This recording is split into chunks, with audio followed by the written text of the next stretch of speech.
Formally. We're here today with Kelley Noftsger, owner of AB8 Waste Solutions. And Brad Sanders and Amanda Solar, really just want to talk to Kelley about, what do we want to talk to Kelley about, Brad? About her success, her growth, her friendship. And her life. We want to know everything. Actually, something was interesting because you were telling us when we had breakfast about when you went to college. And I found that really interesting because you got a vocal scholarship. And can you share with us what happened?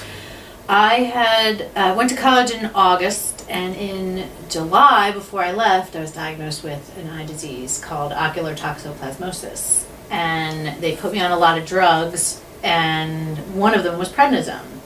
So when I went to do my final audition to be a part of the music program, I had what they call moon face, and it was very obvious that I was on prednisone. And when the chair of the music school asked me if I was on it, I said yes, and he said, then you cannot sing.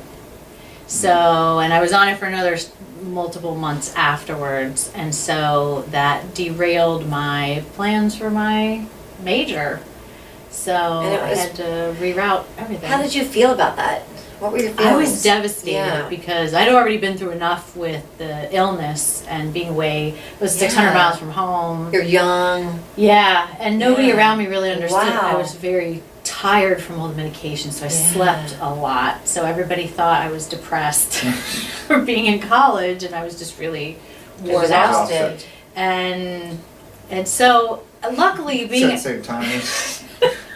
luckily being at a liberal arts college, they don't care if you don't have a major when you're there. That's true, right. So I just kind of floated around for a couple semesters and took a bunch of different courses to see what I was going to do, because I had no idea. That was the only thing I wanted to do, was to sing.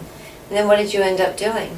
I ended up, the last semester of my freshman year, I ended up taking a course. I had tested into a higher level of German language because I needed to fulfill a language requirement. And I ended up in a course that I did not know was taught in all German. So there was no English in the course, like the hour that you were in the class. And the first time I took the class, I had the worst headache ever. But I was absolutely in love with the idea of speaking German. And so I just stuck with it, and I loved the professors, and that was, I declared my major in German. So, can I ask, what did that experience teach you? Did you learn any lessons from that? I did. I think that happening at the same time that I was sick, because that illness has followed me through the rest of my life. It's something I'll deal with forever. But it was the first time I realized that life is not going to go as planned sometimes. Yes. And the faster you roll with it and stop fighting it and stop being angry and sad and hurt, it goes a lot easier. Life is much more pleasant when you keep telling you that. you pick up the pieces and you roll with it, and it definitely helped me for greater challenges that I faced later. Strangely, it's a great lesson to learn young. Yes. Oh, absolutely. You know. And then I was thinking, when you think about like life lessons, that sounds like it was a big transitional time. What was kind of another, do you have another transitional time? I think the next one was probably my divorce. Because I was married at 22, I was divorced at 26. My husband's girlfriend didn't like me very much. It's weird. She has bad taste. So yeah, he was the one she shouldn't have liked.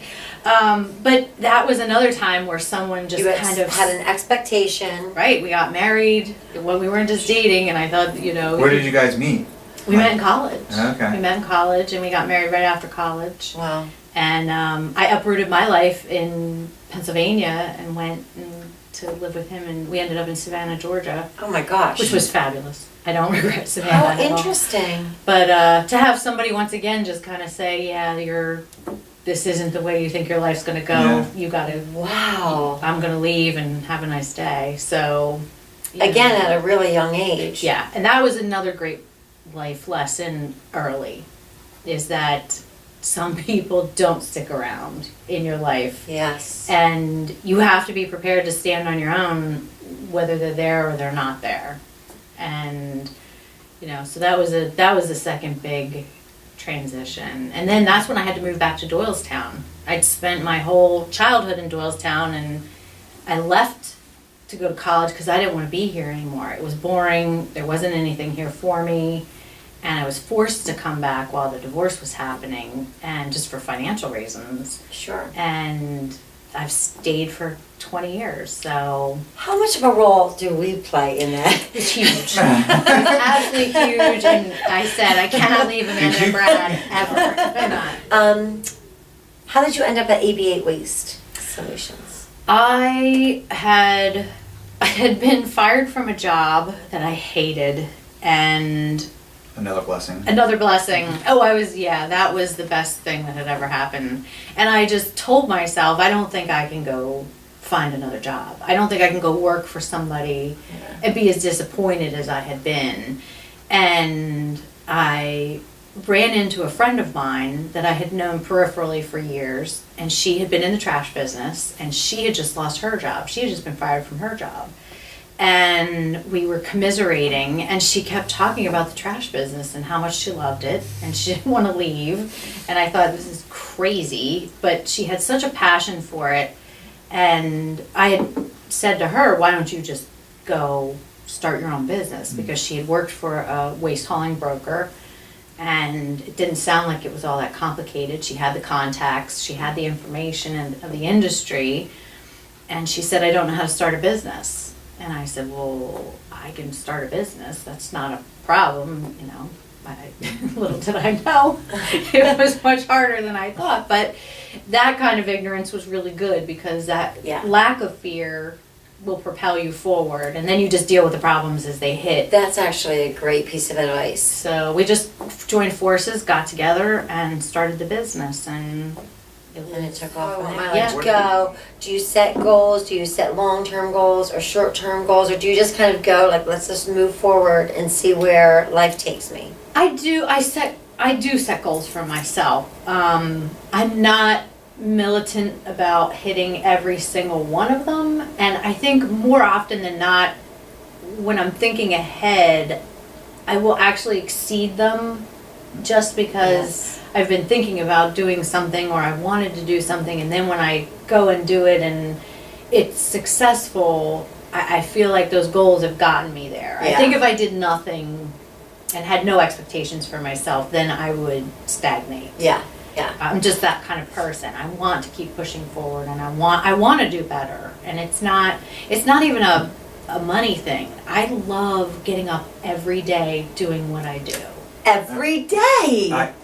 This is like perfect. It's a big, It is. yeah. Because that's what our whole thought is, just about every day. Every day is an opportunity. Oh, yeah. And to just have either, not necessarily a big victory, it could be a small victory, it could be just, you know, and that's kind of what. I love the idea that the next day could be, if today is awful, tomorrow will be better. It has a chance to be great. Yeah.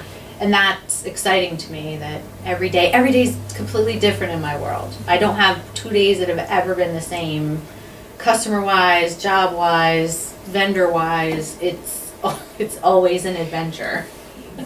Would you change anything? Like, I wouldn't. All of my mistakes and pitfalls and the bad stuff I embrace.